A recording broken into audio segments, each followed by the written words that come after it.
জুলাই মাসকে কেন্দ্র করে সরকার বিভিন্ন জায়গায় আয়োজন করছে, কিন্তু জুলাইয়ের কোন অগ্রনায়ক, জুলাইয়ের কোন সংগঠনের কোন নেতা কর্মীদেরকে সরকার দাওয়াত দেয় না। সরকার শুধুমাত্র তাদের রাজনৈতিক দলের জুলাই যোদ্ধাদেরকে দাওয়াত দিচ্ছে, যারা সেখানে দাঁড়িয়ে জুলাইয়ের পক্ষে কথা তো বলেই না, বরং প্রধানমন্ত্রী সহ মন্ত্রী পরিষদকে চালাচালি করে। আমরা অনুরোধ করব, এই সরকারের যদি একজন শুভাকাঙ্ক্ষী থাকে, সে একজনের মন্ত্র 24 আমার কর্মীরা, যারা এই সরকারকে রক্ষার জন্য আন্দোলনে নেমেছিল, যারা এই সরকারকে রক্ষা করার জন্য নির্বাচনের পর আওয়ামী লীগকে বিচারের মুখোমুখি করার জন্য সংবাদ সম্মেলন করে বার্তা দিয়েছিল।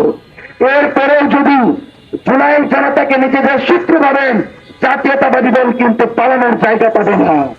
সুতরাং ওই আমাদের একজন বলেছেন, জাতীয় নেতৃবৃন্দ 11 দলের নবী কমল আহমেদ বলেছেন যে প্রধানমন্ত্রী যেন ঢাকার বাহিরে না ঘুমান। আমি জানি না, হয়তো প্রধানমন্ত্রী কোন শঙ্কা আছেন, না জেনে ভালোবাসা থেকে বলেছি, মাননীয় প্রধানমন্ত্রী, দয়া করে আপনি জুলাই গণহত্যার বিচার নিশ্চিত করেন, তাছাড়া কিন্তু আওয়ামী লীগ আপনাকে ছাড় দিবে না। সম্মানিত সাংবাদিক বন্ধুগণ, বর্তমানে আরেকটি আলোচিত বিষয় আমাদেরকে বলতে হয় যে আমরা চেয়েছিলাম যে সরকার জুলাই মাসের ভিতর ওসমান হাদি হত্যাকাণ্ডের চার্জশিট দাখিল করবে।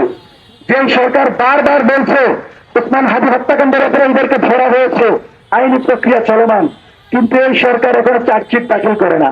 দয়া করে ওসমান হাদি হত্যাকাণ্ড নিয়ে টাল বাহানা করবেন না, এবং হাদি হত্যাকাণ্ডকে যদি আপনি বিচারের মাধ্যমে সমাপ্ত না করেন, আগামীতে এটাকে কেন্দ্র করে বিরোধী দল মাঝে মাঝে সরকারকে প্রতিবাদ করবে।